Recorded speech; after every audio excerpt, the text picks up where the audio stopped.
किताब व सुन्नत की रोशनी में जो हमने दीन पढ़ा है वो ये है कि अल्लाह के रसूल सल्लल्लाहु अलैहि वसल्लम ने भैंस या कट्टे की कुर्बानी नहीं की। नबी करीम सल्लल्लाहु अलैहि वसल्लम के बाद आपके सहाबा किराम रिज़वानुल्लाह अलैहिम अजमईन हैं, उन्होंने भी भैंस या कट्टे की कुर्बानी नहीं की। और इसी तरह के आइमाए दीन जो हैं उन्होंने भी कट्टे की कुर्बानी या भैंस की कुर्बानी नहीं की। ये हमारे सब कॉन्टिनेंटल के अंदर जो है कुछ लोग करते हैं। तो हम ये समझते हैं कि जब आपके पास गाय और बैल ये कसरत और वाफिर मौजूद हैं तो फिर शरई तरीके पर आपने अल्लाह का कुर्ब हासिल करना है तो गाय और बैल जो है उसी की कुर्बानी की जाए, या भेड़ की और दुम्बे की, बकरे की और बकरी की, ऊँट और ऊँटनी की। जो कुरान ने जो जानवर बयान किए हैं, नबी करीम सल्लल्लाहु अलैहि वसल्लम ने किए हैं, उन जानवरों की कुर्बानी करनी चाहिए, यही अफजल है। बिस्मिल्लाहिर्रहमानिर्रहीम। अहले हदीस मकतब फ़िक्र के आलिम दीन मौलाना अब्दुल क़य्यूम साहब आए रोज़ कोई ना कोई ऐसा मसला बयान कर देते हैं कि जिसकी वजह से लोग उन मसाइल में शुकूक व शुबात का शिकार हो जाते हैं कि जिन मसाइल पर वो सदियों से अमल करते हुए आ रहे हैं। हाल ही में उन्होंने न सिर्फ ये बयान दिया कि भैंस और कट्टे की कुर्बानी करना जायज़ नहीं है, बल्कि मंडियों के अंदर जाकर भैंसों को हाथ लगा लगा कर वो लोगों को मुतनफ़र करने की कोशिश करते रहे कि इस जानवर की कुर्बानी करना जायज़ नहीं है, और रसूल करीम सल्लल्लाहु अलैहि वसल्लम और सहाबाए किराम ने इस जानवर की कुर्बानी नहीं की, और हमने जो दीन पढ़ा है उसकी रूह से इस जानवर की कुर्बानी करना दुरुस्त और जायज़ नहीं है। लिहाजा जो शख्स इसकी कुर्बानी करेगा उसे कोई सवाब भी अता नहीं किया जाएगा। तो हम उनके इस बयान का मुख्तसर सा जायजा लेने की कोशिश करते हैं। तो पहला सवाल हमारा ये होगा कि जिस जानवर को आप कुर्बानी में ज़िबा करना जायज़ नहीं समझते, यानी जिसकी कुर्बानी को आप दुरुस्त नहीं समझते, आप उसका गोश्त खाना भी हलाल समझते हैं और उसका दूध पीना भी आप हलाल समझते हैं, तो क्या आपके पास इसकी कोई दलील है? क्या रिसालत बाप सल्लल्लाहु अलैहि वसल्लम ने कभी भैंस का गोश्त खाया, कभी भैंस का दूध इस्तेमाल किया, या सहाबा किराम रिज़वानुल्लाह ताला अलैहिम अजमाइन में से किसी एक से भी ये बात साबित है कि उन्होंने भैंस का गोश्त खाया हो या भैंस का दूध इस्तेमाल किया हो? तो यकीनन वो कहेंगे कि नहीं, इस तरह का कोई सबूत तो हमारे पास नहीं है।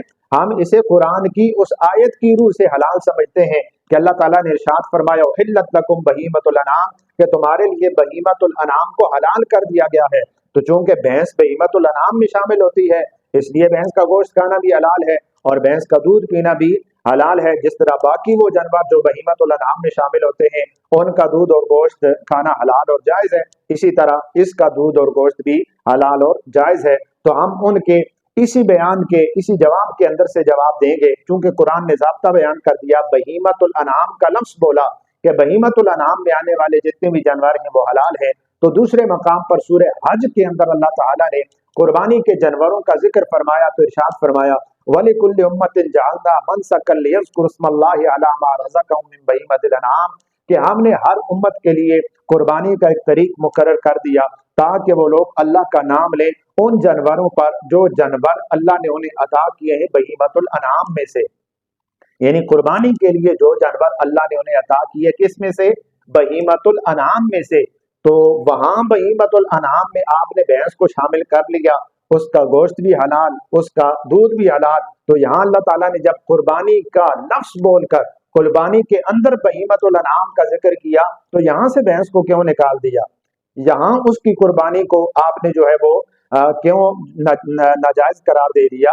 हालांकि बहीमतुल अनाम के अंदर तो पूरी उम्मत का इस बात पर इजमा है कि भैंस जो है वो बहीमतुल अनाम में शामिल होती है, उसका गोश्त भी हलाल है और उसका दूध पीना भी हलाल है। तो यहाँ पर कुर्बानी के जानवरों का जब अल्लाह ने जिक्र फरमाया तो बहीमतुल अनाम का लफ्ज़ इस्तेमाल किया, और बहीमतुल अनाम में भैंस भी शामिल होती है, लिहाजा भैंस की कुर्बानी करना दुरुस्त और जायज़ है। यानी ये पहली बात नस्से कुरानी से साबित हो गया कि बहीमतुल अनाम में भैंस शामिल है, लिहाजा उसकी कुर्बानी करना दुरुस्त और जायज़ है।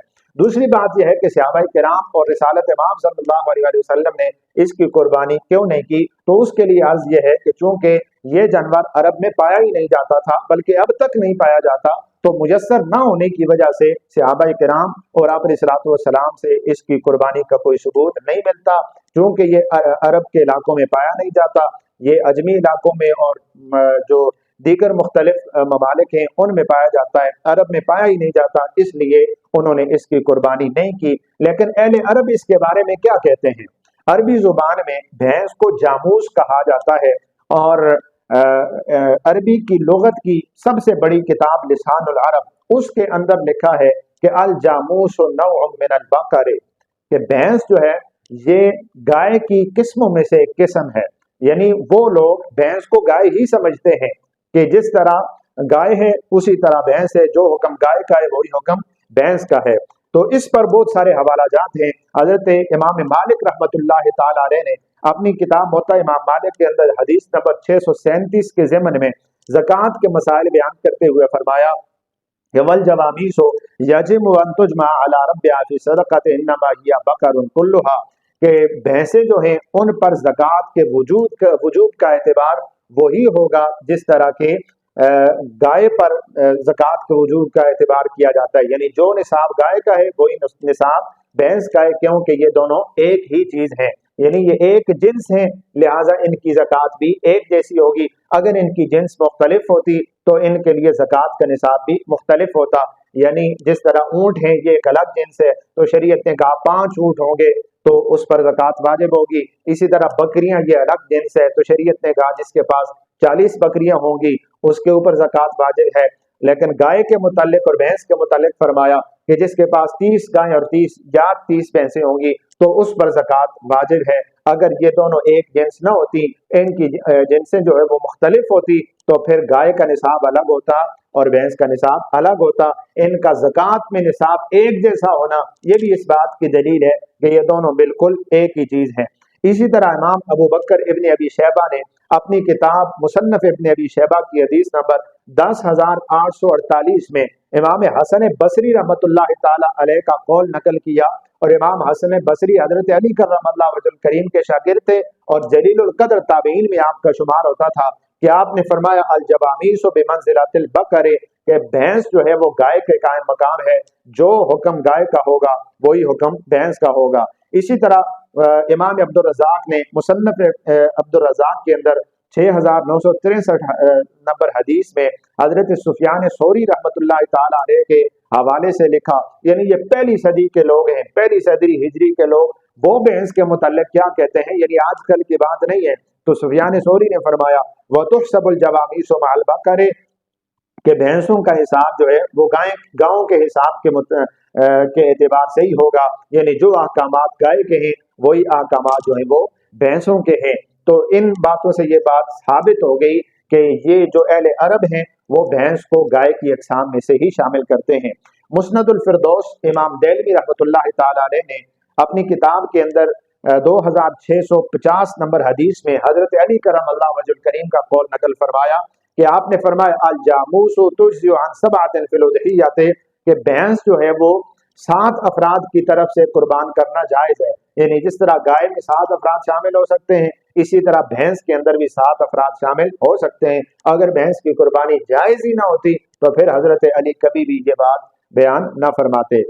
انہی کے اہل حدیث مکتب فکر کا ایک فتاوی ہے، فتاوی ثنائیہ، اس کی جلد اول صفحہ نمبر 808 کے اندر لکھا ہے کہ عرب کے لوگ بھینس کو گائے میں ہی داخل سمجھتے ہیں. یعنی عربی لوگ بھینس کو گائے ہی سمجھتے ہیں، اس کی قربانی کے جواز کے لیے اتنا ہی کافی ہے. یعنی بھینس کی قربانی کے جواز کے لیے اتنا کافی ہے کہ اہل عرب بھینس کو گائے ہی سمجھتے ہیں، دونوں کو ایک ہی جنس شمار کرتے ہیں. یعنی اہل حدیث مکتب فکر کے اکابرین اور فتاوی جات لکھنے والے لوگ تو یہ کہہ رہے ہیں کہ بھینس کی قربانی اس لیے جائز ہے چونکہ یہ گائے کی اقسام میں سے ایک قسم ہے. اور آج کل کے جو علماء ہیں وہ منڈیوں میں جا جا کر جو ہے وہ بیانات جاری کر رہے ہیں کہ بھینس کی قربانی جائز نہیں، بلکہ اب تو اہل حدیث کے بھی بہت سارے علماء نے اپنی طرف سے اس مسئلے میں رجوع کیا ہے.